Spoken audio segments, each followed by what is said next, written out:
Hello students, welcome to the next session of Quantity Surveying and Contracts Management. This is Professor Vidyasagar Mugi. In this session, we'll be studying something called as Public-Private Partnership, also called as P3 or PPP. So what is this Public-Private Partnership? So Public-Private Partnership is nothing but an agreement between a government and a private sector who come together to work on a particular infrastructure which will help the overall economic development and also beneficial for the end users who are ready to pay and use. So public-private partnership is a government service or a private business venture which is funded and operated through a partnership of government and one or more private sector companies. The scheme is sometimes referred to as PPP or P3. Now, PPP refers to a long-term contractual partnership between the public and private sector agencies specifically targeted towards financing, designing, implementing and operating infrastructure facilities and service in the state. So here I'll give you the example for better understanding of PPPs. The best example for this is the national highways that you have seen and also traveled on it, where there are many private companies which are involved for the construction of particular stretch of road, because of which we are being made to pay the toll to use that road. If you are using that national highways, then you should pay the toll. So those all project comes under what? Public-private partnership, where it is a work of the government, but the private companies are taking and they are making a partnership with the government, where the government gives them all the legal permission to go ahead with the work, and the private companies will finance that project, complete the work. They will be the owner for particular time period until they get back the amount they have invested for that particular project. After that, once they recover the amount they have invested, after that they will be given some more time in which they will be collecting the profit for that project. Once they have collected their amount invested, once they have gained their profit, then that project will be handed over to the government. So this is what is a concept of public-private partnership. So here, public-private partnership in India, how the government of India defines it. So Indian government defines PPP as a partnership between a public sector entity, that is a sponsoring authority. So government authority is a sponsoring authority, and the private sector entity is a legal entity in which 51% or more of the equity is to be with the private partner. So initially they will be the owner, because they require it for creation, management of the infrastructure for public purpose for a specified time period, or it is also called as concession period, on commercial terms, in which the private partner have been procured through the transparent and open procurement system. So some of which infrastructural development that comes in PPP are development of airports, ports, roads, urban development, energy, tourism, railway, healthcare. A lot of money involved, and when the government thinks that the private sector is capable of taking the project, they come up with PPP projects. So what are the advantages of PPP? So advantages of PPP are, that is with respect to the Indian infrastructural projects.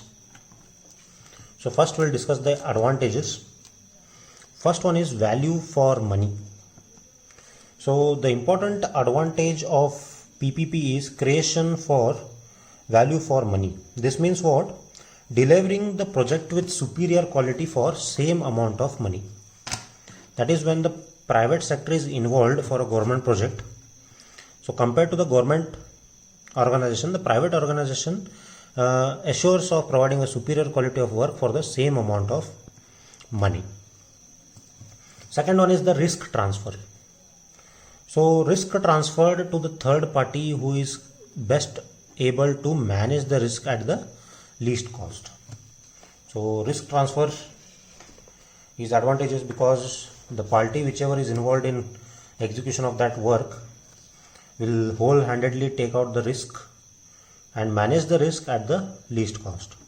So that will be beneficial for the organization. Then private sector management skill. So here in this advantage, this allows the project to be delivered well ahead of time. So by using PPP concept, government will have access to new skills. Then talking about one more advantage for government, that is competition. Because the private sectors are involved in this, so they will likely to offer lower price practices, increased investment and better service. Because when the government calls for the tender, obviously many people of organizations will approach for the tender who are capable of handling that project and finance that project. So obviously competition will be more and the government is likely to get the lower bid price. Then cost efficiency. So PPP leads to cost efficiency which are as a result of increased competition. So because competition is more, increased competition, it will lead to what? Cost efficiency, increased proportion of risk tender transfer and closure integration of various aspects. Time to delivery saving. So PPP projects can be delivered quicker than under conventional procurement because of better management. Because when the work is given to the private sector, they again manage the work by distributing the work to the other organizations who are professional in that particular set of work. So better management. So obviously time to delivery is time to deliver saving, that is a lot of time saving is possible with this particular thing. Then reduction on public treasury.